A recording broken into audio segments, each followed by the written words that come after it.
Hoje em dia tem muita gente gravando entrevista para YouTube, né, fazendo documentários, produzindo aí seus próprios vídeos, e gravar entrevistas é algo muito simples, contanto que você saiba de algumas coisas que você pode fazer para melhorar, para deixar suas entrevistas mais profissionais. Nesse vídeo daqui, então, eu vou te falar não só sobre as técnicas de composição e enquadramento, com uma câmera ou duas, o entrevistador aparecendo ou não. Também vou falar sobre como você pode fazer para capturar um áudio melhor e, principalmente, como você deve chegar na pessoa que você está entrevistando, né? Não fazer o contato com ela, mas como deixar ela mais tranquila antes e depois dessa entrevista, beleza? Se você não me conhece, meu nome é Alan Engel, eu sou professor dos cursos do Pro Digital Makers e a primeira coisa que você tem que pensar é antes da entrevista, né? É na pré-produção. Ou seja, entrega o material, as perguntas, né? Se tiver algum material anexo para você mandar para a pessoa analisar, alguma coisa assim, entrega isso com uma certa antecedência. Assim, a pessoa ela já vai estar antenada com o que ela vai falar. Mesmo que ela seja um especialista no assunto, é importante você antecipar aí o material da entrevista para ela. Eu, por exemplo, eu fiz uma entrevista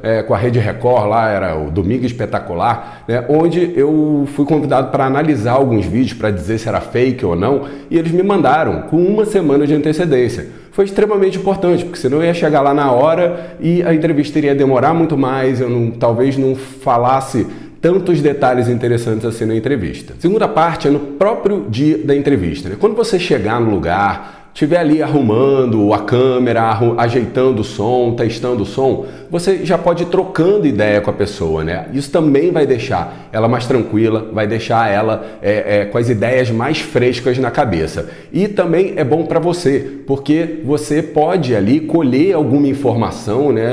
Se você não for especialista naquela área ali, você pode colher alguma informação interessante que a pessoa vai dizer para você e inserir na sua entrevista, né? Vai poder fazer você antecipar algumas outras perguntas que talvez você não tivesse pensado. Agora, com relação ao posicionamento de câmera.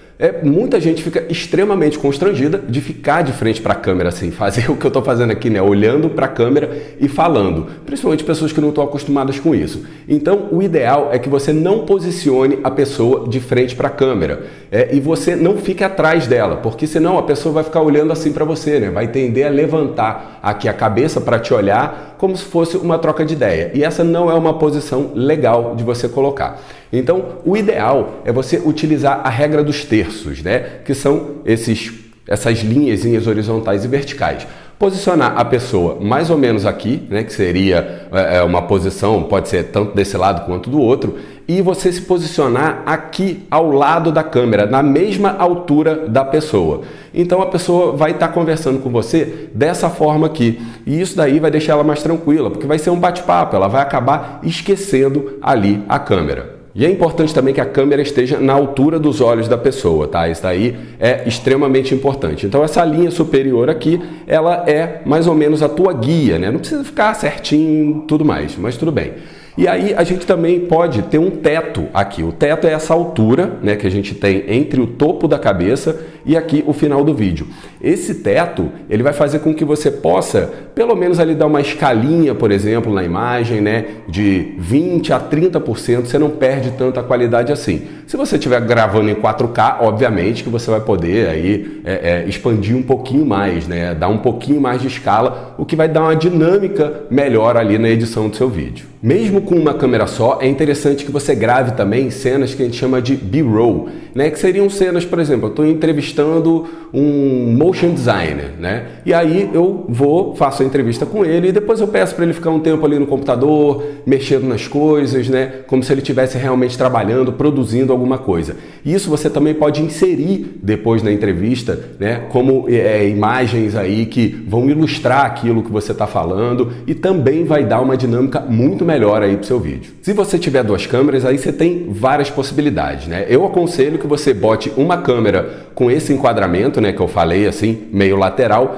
e de repente um outro enquadramento sendo um pouco mais fechado na pessoa, né, para pegar algum plano de detalhe. Também essa câmera, né, se você tiver 2 câmeras, né, não for a única pessoa na sala, você também pode fazer cenas com a câmera na mão, ou então ela simplesmente em cima de um tripé com a cabeça hidráulica para poder fazer uma movimentação mais interessante ali também. Outra posição de câmera interessante, né, para você fazer com 2 câmeras seria o que a gente chama de over the shoulder, né, que seria por cima do seu ombro. E aí você consegue enquadrar a pessoa que está sendo entrevistada ali por cima do seu ombro e aparece um pedaço seu. Para gravar o áudio, o ideal é que você grave o áudio, por exemplo, ou com microfone de lapela, que é esse microfonezinho aqui que eu estou usando, ou então com shotgun, que são aqueles microfones que parecem um cano de espingarda, né? Você deve posicionar ele aqui em cima, obviamente, né, voltado aqui para a boca da pessoa, né, o mais próximo possível, ó, a ponto dele não aparecer no enquadramento. Isso daí já vai te dar um áudio muito melhor. Se você puder gravar com gravador externo, melhor ainda, porque aí você tem esse áudio separado e você pode também monitorar ele melhor, né? Não são todas as câmeras que você tem a possibilidade de monitoramento. Você pode também usar um celular, por exemplo, com o próprio fonezinho, né, que ele tem ali o microfone. Não é a melhor qualidade do mundo, mas pelo menos é uma possibilidade aí que você tem de gravar um áudio separado. Outra possibilidade com 2 câmeras é você botar uma câmera mais para cá, uma câmera mais aqui, você ficar no meio e ir entrevistando a pessoa. Isso também vai dar uma dinâmica legal, né, na troca de câmeras aí na sua edição. Quando o entrevistador vai aparecer, né, a coisa muda um pouco de figura. Se você tiver uma câmera 4K, por exemplo, né, e vai fazer aquela entrevista padrão, né, 2 pessoas sentadas numa cadeira, meio que se olhando assim de lado, e você pode fazer um enquadramento mais aberto e depois ir fechando, né, para um ou para outro, simplesmente depois na edição, aumentando a escala do vídeo. Mas nesse caso daí, seria mais se você tivesse uma câmera 4K. Né? Se você tivesse 2 câmeras, o ideal seria que você focasse uma câmera num plano geral, né, enquadrando tanto o entrevistador quanto o entrevistado, e a outra câmera fosse fazendo alguns detalhes, né? Alguns detalhes mais próximos do rosto da pessoa que está sendo entrevistada, da pessoa que está entrevistando. Isso também vai melhorar muito a dinâmica aí da sua entrevista. Já com relação à microfonação, a você captar o áudio de 2 pessoas, o ideal é que sejam lapelas, né? Porque quando você bota só um microfone assim em cima, pode ser que uma pessoa fale mais alto que a outra, pode ser que elas falem se atropelando e um áudio vai acabar invadindo o outro. Então, se você tiver 2 lapelas e um gravador externo como um Zoom, por exemplo, né? Existem alguns modelos aí da Zoom, da Tascam, que você pode encaixar 2 ou até 4 microfones ou mais, aí você vai conseguir ter esses áudios separados, o que é uma coisa que vai ficar muito melhor depois na pós-produção. Uma outra configuração de áudio para você fazer seria você colocar 2 microfones, um para cada pessoa. Aí você vai escolher dentro do seu enquadramento se você acha que fica legal aparecer um microfone ou não, né? Mas o importante é que você não deixe ele muito longe da pessoa, né? Da fonte de emissão de áudio. Por quê? Se você deixa muito longe, muitas vezes o ambiente, né, o eco que tem no ambiente, o que a gente chama de reverb, ele vai aparecer muito forte no áudio e isso daí depois que você tirar na pós-produção não tem como. E se esse vídeo te ajudou, já deixe seu like aí para que ele chegue a mais e mais pessoas e compartilha com quem você acha aí que vai gostar desse tipo de assunto, beleza? É isso então, grande abraço, tamo junto.